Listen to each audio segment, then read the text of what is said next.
Alrighty guys, so my 2022 KLR650 Adventure, just installed the JD jetting fuel controller on it. Got the DG RST Exhaust, and you can see it sounds pretty decent. It's supposed to be the reduced sound technology. It's still single cylinder thumper. It's loud. I have the airbox mod and the JD tuner. I'm typically riding with my woman on the back, and I can tell you from when I've ridden it by myself and then doing the tuner, the bike feels as quick when I was by myself with her on the back now. If that makes sense. So the acceleration when I was by myself now feels the same as to when we're both riding after I put that on there. So it's not a crazy amount of power. You know, I didn't buy this bike because there is a god-awful amount of power, and I'm not trying to get that out of it. I'm just trying to make it run right with the stuff that I've done to it. So I've not ridden it alone yet, so that's going to be like a, this is going to be like a first impression of myself alone riding with the tuner. Like I said, when her and I are on it, it feels just as peppy as it was by myself, with two people. So I expect it to be, pretty decent. So, it's a good bike. I'm used to riding, R1s, MT10s, just sold my Super Hawk. So a little bit more sport oriented. Wanted to get into the adventure without spending a massive dime and see how I like it. So far, I love the versatility of these things, and like I said, it's not gonna scare you. It's not gonna blow your pants off, but it's a fun bike. One thing I've noticed on cold starts, the bike is cold. It's just been sitting in the sun, but it takes like 2 starts to go. Now, other guys who have put the fuel control in there haven't had this issue. They said it fires right up, etc. So could just be mine. The fuel setting for the green blue, which is the idle, was at 6. I had the issue, so I lowered it to 4.5 to see if that helped, and it still does it. So I just want to show an example of that, but it feels like it wants to try and then it cuts off. But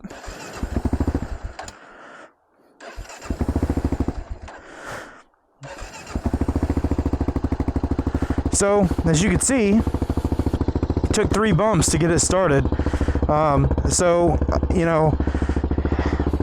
sure if it's just mine or if I need to change the fuel settings in there, if it's too rich, too lean. It did it with number 6 on the fuel controller mode. Like I said, it's down to 4.5 now. So, I'm not sure. So that's the only complaint I have, and it's not really a complaint because honestly it doesn't really bother me. But it'd be nice to hit it one time when it's cold and let her rip. So, other than that, I mean, it's been a great bike. Like I said, pull's great. I'm really impressed. It's old technology, 5-speed transmission, which doesn't bother me. It bothers a lot of guys. But hey, don't change something. No need to fix something if it isn't broke. So I'm gonna hop on and take it for a spin and see how it feels. All right, so we are out here in beautiful city of Auburn, Georgia. Excuse the mount. I don't have helmet mounts right now. I just have this chest mount, chest rig, whatever you want to call it. And I'm not a huge fan of it because I'm a heavy dude and it looks like I'm wearing a bra that's 4 sizes too small. Not that I know what that feels like. But, and excuse the wind. We just had some crazy storms this morning, and then the wind came in and was just, man, it was insane. So I got this camera from a buddy of mine. Gave me a wonderful deal on it. I've not used it. It's the Insta360 RS1 or something, and not used a mic setup or anything before. So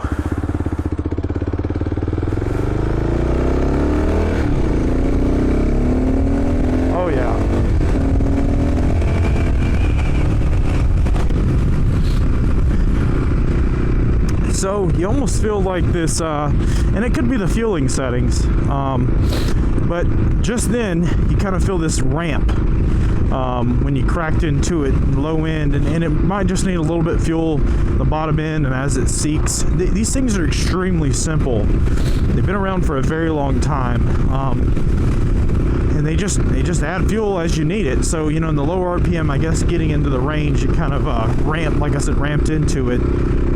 That was just pulling out, and I, you know, like I said, riding 2 up with my woman on the back, you know, it's not really noticed it, but I'm just kind of putting around with her. So oh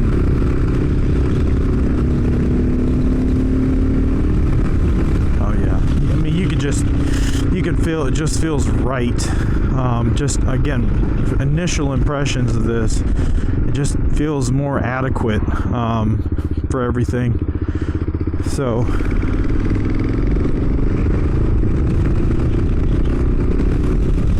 like I said, I absolutely adore this bike. I think it's you know, it's very neat that they came out with fuel injection, because I love working with carburetors. I love, you know, helping folks out who have them, but as far as just dealing with them, you know, it's just nice to get on and crank something up. So you know, I mean, like I said, I just appreciate the simplicity of this old mammoth. I mean, just slow speeds, it feels completely normal. You know, I'll be curious to see on a long hike when me and my buddy go out to like northwest Georgia and hit some forestry roads and whatnot, because you know, previously, I'm not mistaken, I think the best I've gotten on this thing is like 57 miles per gallon just cruising. I mean, it's impressive. It really is. I mean, you know, coming from an inline 4 1000 or something like that, you know, 32 is great mileage on something. So, you know, getting anything above 45 is just, you know, kind of unbelievable. But yeah, I mean, it feels good. I mean, it feels like a motorcycle. So let's get into it a little bit.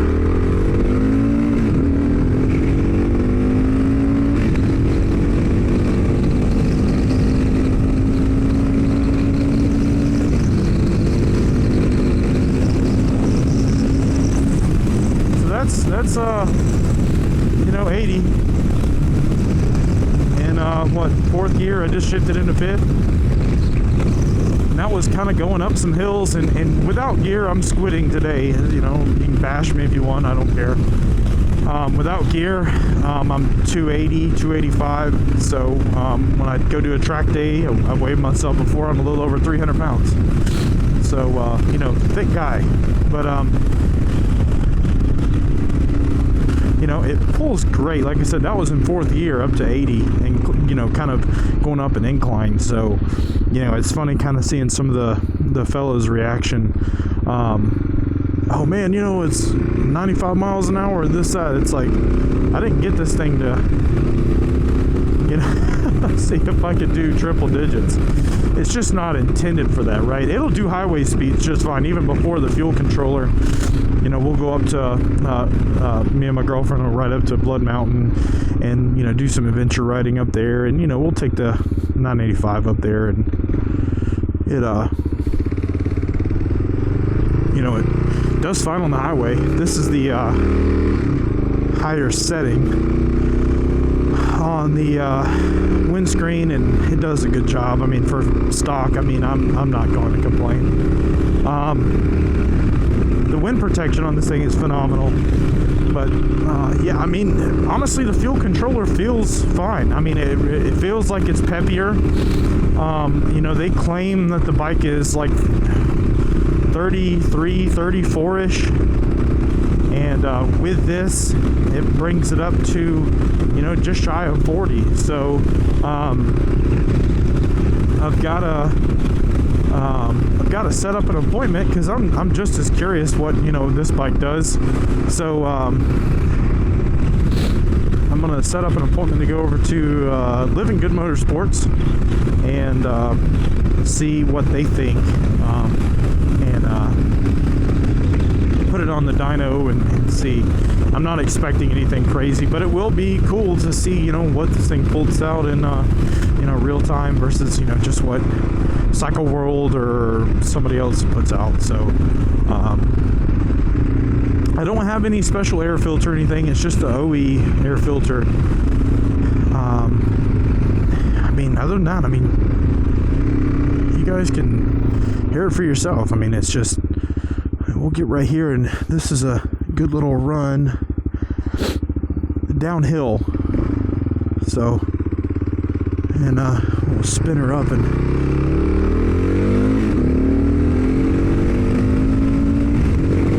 third, fourth, fifth.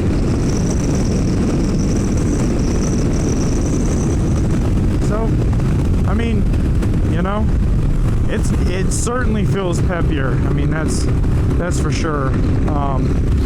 You know, some guys online, you know, sitting here judging the fuel controller and all the it's snake juice or something like that. It's no different than you know, going up in jet sizes on a carburetor. So I don't really know what the whole hubbub is about you know, the snake juice aspect of a fuel controller. I will be honest with you. If somebody comes out and offers a flash for this thing, I very well might just opt for the flash, because I'd rather run fueling and everything through the ECU, along with some other parameters for cooling, etc. I don't have the thermobob or any of that stuff on here, but you know, if it's similar to like the other Yamahas or other Kawasaki's, you know, you can lower the rate that the I guess temperature for everything to cut on, and it helps it run cooler. And so I would do that, and then, you know, of course, do the fueling and everything for it to get it optimized. I don't mind these piggybacks. I just, you know, it adds a point of failure, and being an IT, I just like to remove points of failure. I don't plan on it to. I mean, I've had a electronic jet kit before, and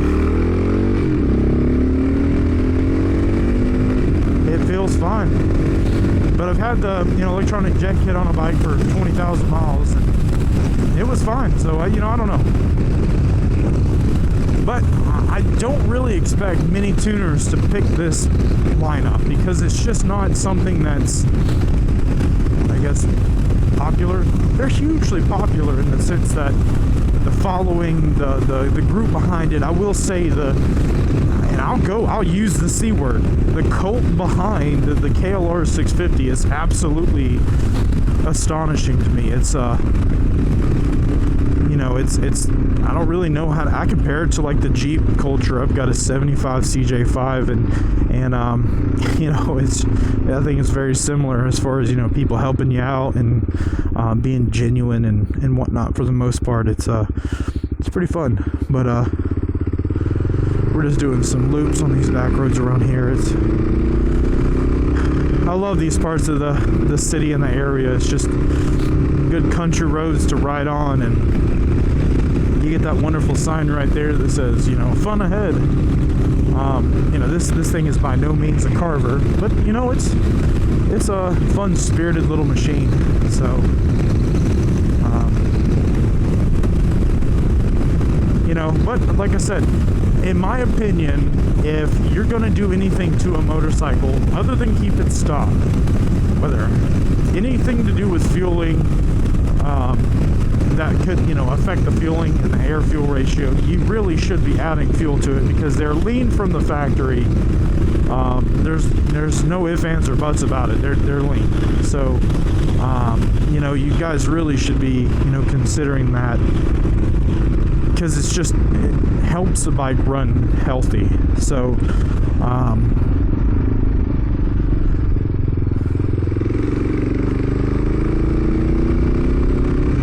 let's see. Oh yeah, it's a weekend. There's no school in. But So consider that when you're adding everything to it. You want it to run in the optimal condition. You want, if I'm not mistaken, it's like 14 to 1 air fuel ratio, and just that's where you're picking up your power. It's not that this thing just gives you more power. It's accommodating the modifications that you've already done to the bike, and helping it, you know, run optimally, I guess. But you know, it's just a basic fuel controller. There's nothing fancy to it. It's got a lead for the negative. Hook that on. I've, you know, mounted mine underneath the side panel behind my left thigh, because once you set this, it's not like you're changing the modifications on your bike.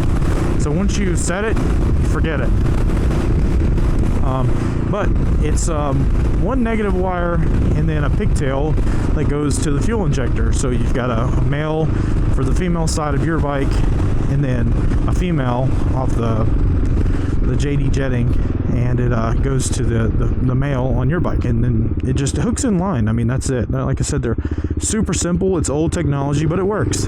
So I'm gonna do like a third roll in.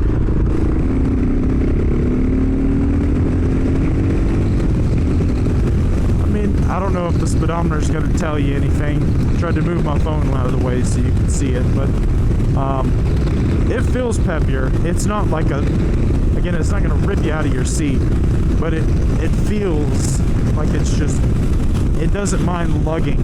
You know, it can pull itself more out of a lug. Before, if I was going up hills, I know, especially with, you know, when my girl rides on the back, if we're going up a long hill and I'm cruising in 5th and I ease into it, usually I've got to shift down to 4th on some of these hills around here. With this, I can just roll into it and it maintains and starts to speed up. So, you know, it's not bad. I mean, again, it's not, you're not going to be, oh my gosh, but you will certainly notice that it's made it a bit peppier. So, but anyway, I mean, I hope you've enjoyed this. Like I said, it's you know, just an impression on it or whatever. So yeah, it's nothing fancy, but you know, again, if you're trying to get your bike running optimally, I think you should do this. But anyway, hope to be posting some more videos. I kind of just do this on my own, you know, leisure. I'm busy a bit, so it's difficult for me to. And I mean, I don't ride often. I think I bought the bike last fall with 250 miles on it. It's got 840, so I don't ride too terribly much, but